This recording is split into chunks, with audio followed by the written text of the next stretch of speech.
O desejado de todas as nações. Capítulo 81. O Senhor ressuscitou. Lentamente passara a noite do primeiro dia da semana. Havia soado a hora mais escura exatamente antes do raiar da aurora. Cristo continuava prisioneiro em seu estreito sepulcro. A grande pedra estava em seu lugar, intacto o selo romano, a guarda de sentinela. Vigias invisíveis ali estavam também. Hostes de anjos maus se achavam reunidas em torno daquele lugar. Houvesse sido possível, e o príncipe das trevas, com seu exército de apóstatas, teria mantido para sempre fechado o túmulo que guardava o Filho de Deus. Uma hoste celeste, porém, circundava o sepulcro. Anjos magníficos em poder o guardavam, esperando o momento de saudar o príncipe da vida. E eis que houvera um grande terremoto, porque um anjo do Senhor descendo do céu chegou.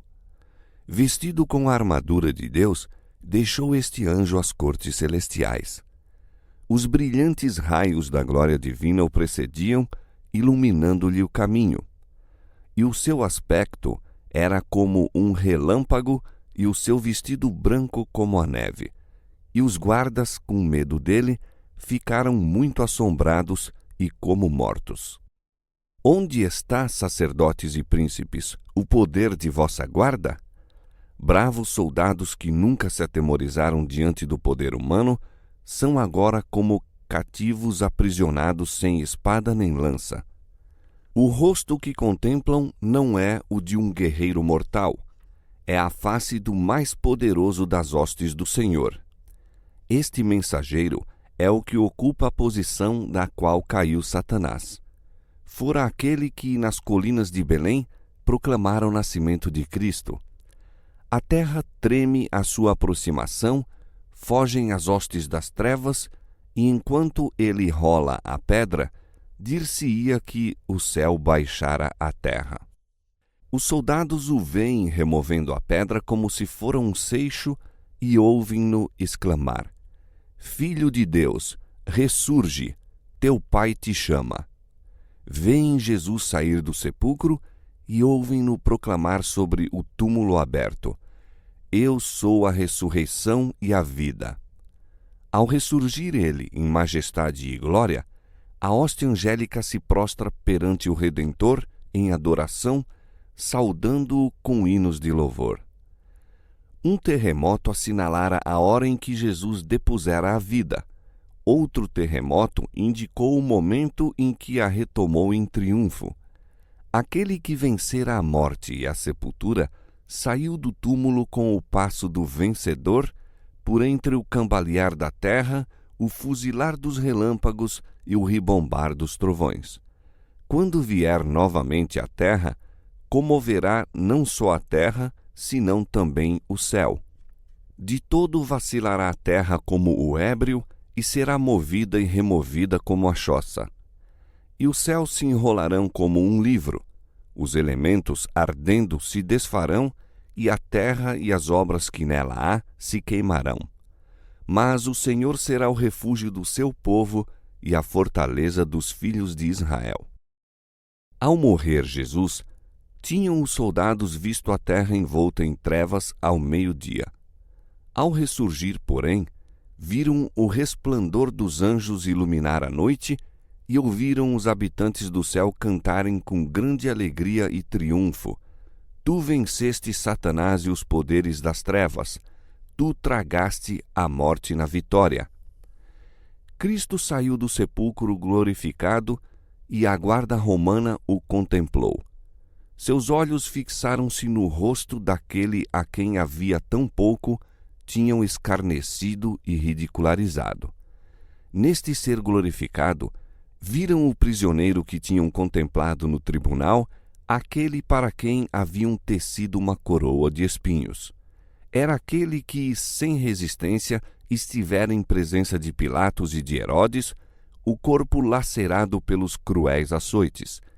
Era aquele que fora pregado na cruz, para quem os sacerdotes e os príncipes cheios de satisfação própria, haviam meneado a cabeça, dizendo: salvou os outros e a si mesmo não pôde salvar-se. Era aquele que fora deposto no sepulcro novo de José.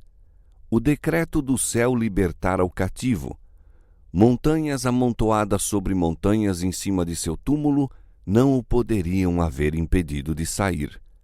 À vista dos anjos e do Salvador glorificado, os guardas romanos desmaiaram e ficaram como mortos.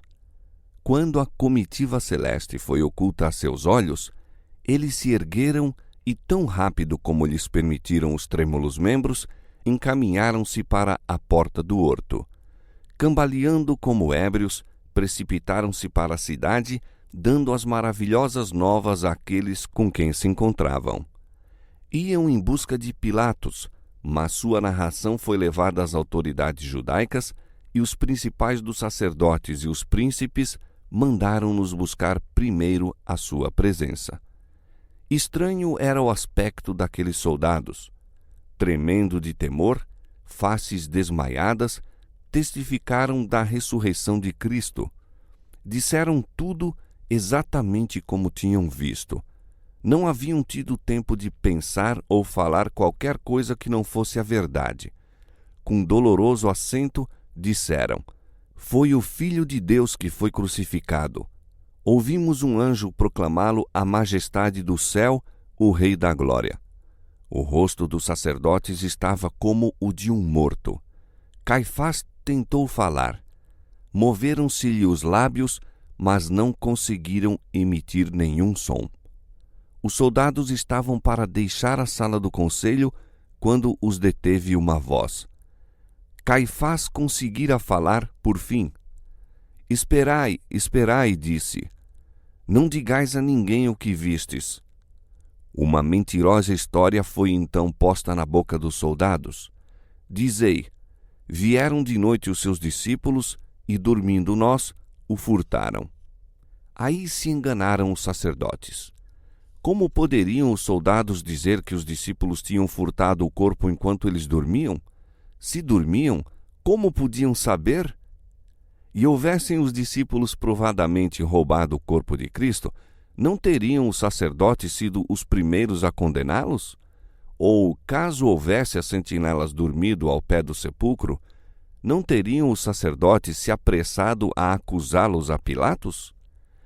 Os soldados horrorizaram-se ao pensamento de trazerem sobre si mesmos a acusação de dormirem em seu posto.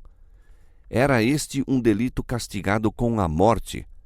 Deveriam dar um falso testemunho, enganando o povo e pondo em perigo a própria vida? Não tinham feito com toda a vigilância sua fatigante guarda? Como suportariam a prova, mesmo por amor do dinheiro, se juravam falso contra si próprios? A fim de impor silêncio ao testemunho que temiam, os sacerdotes prometeram salvaguardar os soldados, dizendo que Pilatos quereria tão pouco como eles próprios que aquela notícia circulasse. Os soldados romanos venderam sua integridade aos judeus por dinheiro. Chegaram à presença dos sacerdotes carregados com a mais assustadora mensagem de verdade. Saíram com uma carga de dinheiro e tendo na língua uma falsa história para eles forjada pelos sacerdotes. Entretanto, a notícia da ressurreição de Cristo fora levada a Pilatos. Se bem que este houvesse sido responsável por entregar Jesus à morte, estava relativamente descuidoso. Embora tivesse condenado o Salvador contra a vontade e com o sentimento de compaixão, não experimentara ainda verdadeiro pesar. Aterrado, fechara-se agora em casa, decidido a não ver ninguém. Os sacerdotes, porém, abrindo caminho até sua presença, contaram a história que haviam inventado e pediram-lhe que passasse por alto a negligência do dever por parte das sentinelas. Antes de assim fazer, ele próprio interrogou particularmente os guardas. Estes, temendo pela própria segurança, não ousaram ocultar nada e Pilatos tirou deles a narração de tudo quanto ocorrera. Não levou adiante a questão, mas desde aquele dia não houve mais paz para ele. Quando Jesus foi posto no sepulcro, Satanás triunfou. Ousou esperar que o Salvador não retomaria novamente a vida. Reclamava o corpo do Senhor e pôs sua guarda em torno do túmulo, procurando manter Cristo prisioneiro. Ficou furioso quando seus anjos fugiram diante do celeste mensageiro. Ao ver Cristo sair em triunfo, compreendeu que seu reino chegaria a termo e que ele devia morrer afinal. Matando Cristo, os sacerdotes se tinham tornado instrumentos de Satanás. Achavam-se agora inteiramente em seu poder.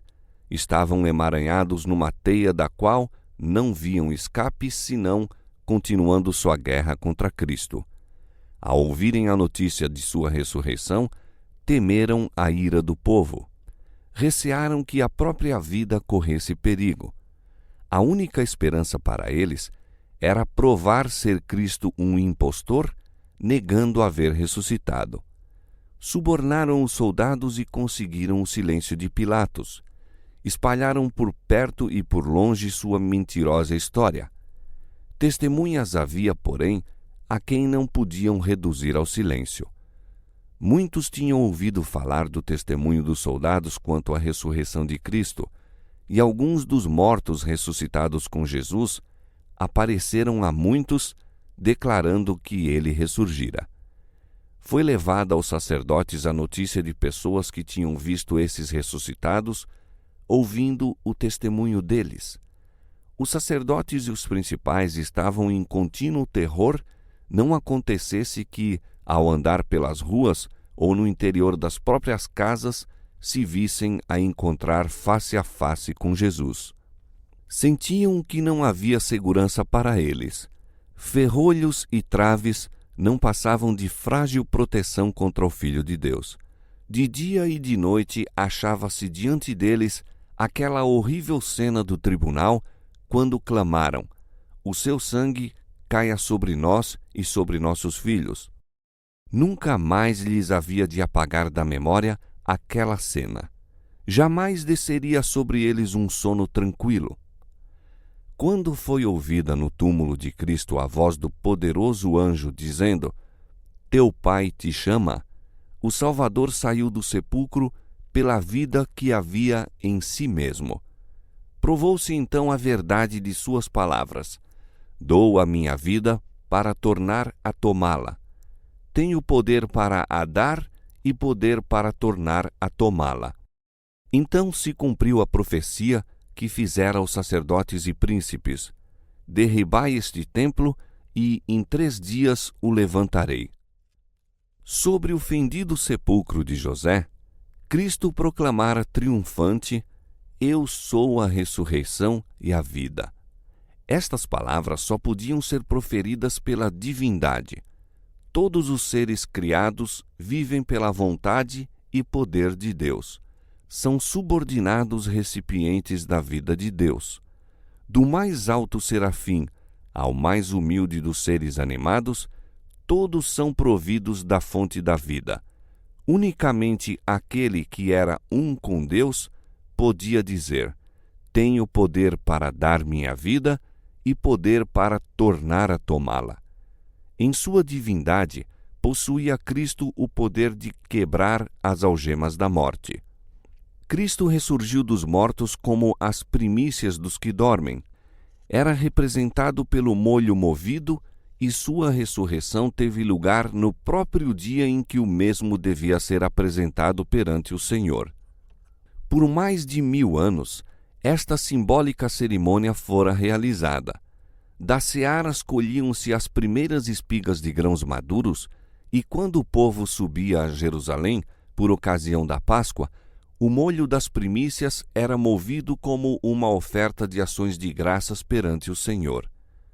Enquanto essa oferenda não fosse apresentada, a foice não podia ser metida aos cereais, nem estes ser reunidos em molhos.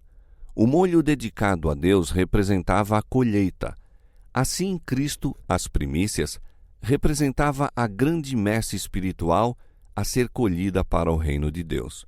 Sua ressurreição é o tipo e o penhor da ressurreição de todos os justos mortos. Porque se cremos que Jesus morreu e ressuscitou, assim também aos que em Jesus dormem, Deus os tornará a trazer com ele. Quando Cristo ressurgiu, trouxe do sepulcro uma multidão de cativos. O terremoto, por ocasião de sua morte, abrira-lhes o sepulcro e, ao ressuscitar ele, ressurgiram juntamente. Eram os que haviam colaborado com Deus e que, à custa da própria vida, tinham dado testemunho da verdade. Agora deviam ser testemunhas daquele que os ressuscitara dos mortos. Durante seu ministério, Jesus ressuscitara mortos. Fizera reviver o filho da viúva de Naim, a filha do principal e Lázaro. Estes não foram revestidos de imortalidade. Ressurgidos, estavam ainda sujeitos à morte. Aqueles, porém, que ressurgiram por ocasião da ressurreição de Cristo, saíram para a vida eterna. Ascenderam com ele como troféus de sua vitória sobre a morte e o sepulcro. Estes, disse Cristo, não mais são cativos de Satanás. Eu os redimi. Trouxe-os da sepultura como as primícias de meu poder, para estarem comigo onde eu estiver, para nunca mais verem a morte, nem experimentarem a dor. Esses entraram na cidade e apareceram a muitos, declarando: Cristo ressurgiu dos mortos e nós ressurgimos com ele. Assim foi imortalizada a sagrada verdade da ressurreição. Os ressurgidos santos deram testemunho da verdade das palavras: os teus falecidos viverão, juntamente com o meu cadáver eles se levantarão. Sua ressurreição era um símile do cumprimento da profecia: acordai e gritai rejubilando, vós que estáis no pó, porque o teu orvalho é um orvalho de ervas, e a terra dará de si os defuntos. Para o crente, Cristo é a ressurreição e a vida. Em nosso Salvador é restaurada a vida que se perdera mediante o pecado, pois ele possui vida em si mesmo para vivificar a quem quer. Acha-se investido do poder de dar imortalidade. A vida que ele depôs na humanidade, retoma e dá à humanidade. Eu vim para que tenham vida e a tenham com abundância, disse ele. Aquele que beber da água que eu lhe der, nunca terá sede, porque a água que eu lhe der se fará nele uma fonte de água que salte para a vida eterna. Quem come a minha carne e bebe o meu sangue tem a vida eterna, e eu o ressuscitarei no último dia. Para o crente, a morte não é senão de somenos importância. Cristo fala dela como se fora de pouca monta. Se alguém guardar a minha palavra, nunca verá a morte, nunca provará a morte. Para o cristão, a morte não é mais que um sono, um momento de silêncio e escuridão. A vida está escondida com Cristo em Deus, e quando Cristo, que é a nossa vida, se manifestar, então também vós vos manifestareis com ele em glória. A voz que bradou da cruz, está consumado, foi ouvida entre os mortos. Penetrou as paredes dos sepulcros, ordenando aos que dormiam que despertassem. Assim será quando a voz de Cristo for ouvida do céu. Ela penetrará as sepulturas e abrirá os túmulos, e os mortos em Cristo ressurgirão. Na ressurreição do Salvador, algumas tumbas foram abertas, mas em sua segunda vinda, todos os queridos mortos lhe ouvirão a voz, saindo para uma vida gloriosa e imortal.